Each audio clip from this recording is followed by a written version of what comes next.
Most recent figures, more than 1 million stop and searches are carried out in England and Wales each year. 15% of them affect black people, despite the black population making up only 2 to 3% of the population. 9% were on Asian people. The concern is heightened by a plan to modify a stop and search power known as Section 60. These proposals would deem it appropriate for officers to take account of an individual's ethnic origin in selecting persons and vehicles to be stopped. Even without this change, black people are already 26 times more likely to be stopped under Section 60 powers than white people. Well, we're joined now by Jesse Jackson and by Brian Paddock, the former Deputy Assistant Commissioner at the Metropolitan Police. If 2 to 3% of young people in this country are black, are you saying that 2 to 3% of people stopped and searched should be black? I'm really saying if one of any race is a suspect for crime or terror, they should be stopped. But the racial dragnet is immoral and illegal, and the idea of 27 to 1s, the disproportionality is a powerful suggestion that is a race profiling going on. That should be stopped. That does, racial profiling is a term not all of us are entirely familiar with in this country. It's an American term, isn't it? But you're saying it's disproportionate. 27 to 1 for blacks and 7 to 1 for Asians. Yeah. And you know, interesting enough, Bin Laden wouldn't have been stopped. The guys who flew into the 9/11 building, they wouldn't have been stopped. The shoe bomber in Boston, he wouldn't have been stopped. So people who engaged in acts of terrorism wouldn't have been stopped. And so far, no one in the dragnet has been found guilty of any evidence of terror.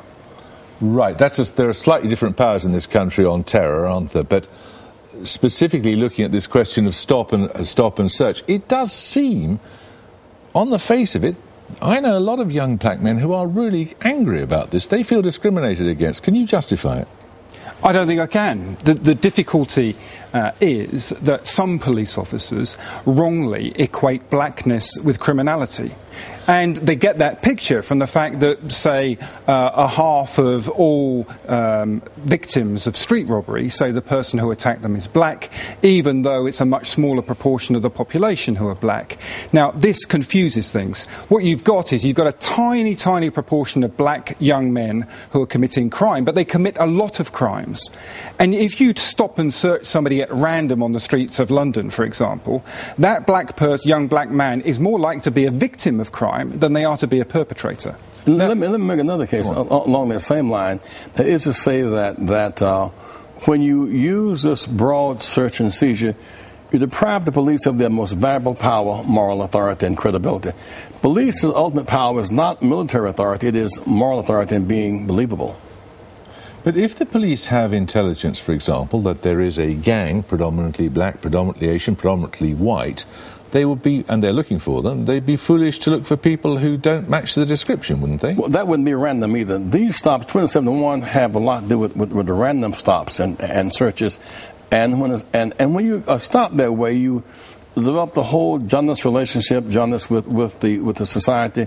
It could affect your credit score, access to job, access to school. So you're criminalized in this process. At least two things ought to happen.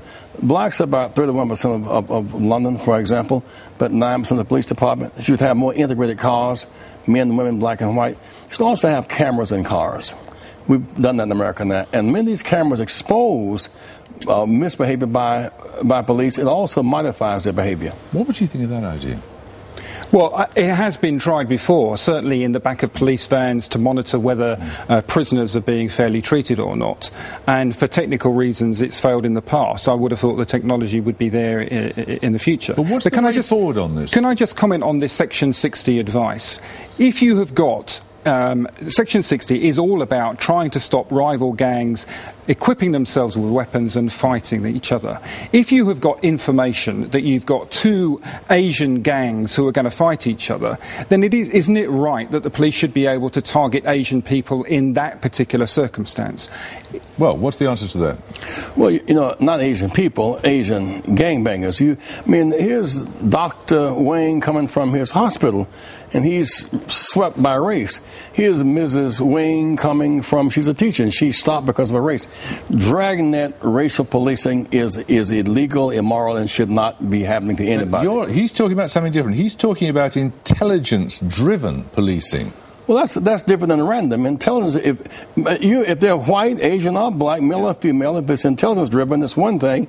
If it's random, 27-1 is random. 7-1 Asians is random, and that is the rub here. Also, you got 31% of the population that's black, and about 9% of the police. You look at the police vertically and horizontally, it does not represent the people. The police force should look more like the people that polices, so as not to be an occupying force, but to be a law enforcement officer. We're still nowhere near that, are we?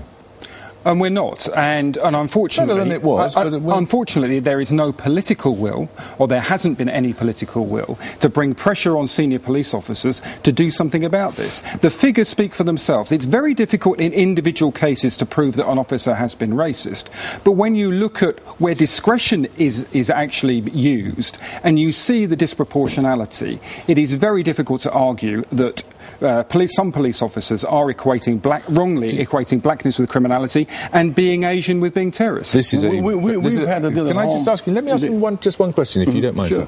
sir. You remember the phrase institutional racism. Do you think the police in some parts of this country are still institutionally racist?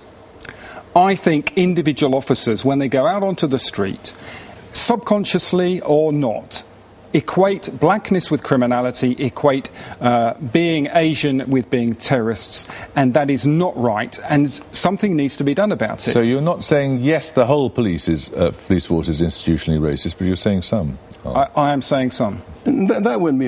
it's not just police. They are the caboose of this train. The media projects blacks as less intelligent than we are, less hardworking, less universal, less patriotic, more violent. The media itself sets a certain stage. Then you look at bank profiling, who gets a loan. You look at real estate profiling. You look at access to Oxford profiling.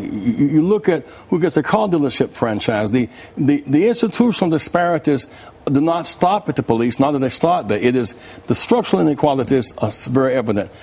Infant mortality to life expectancy. Okay, thank you both very much indeed. Now, would you take money to lose the opportunity to reproduce if the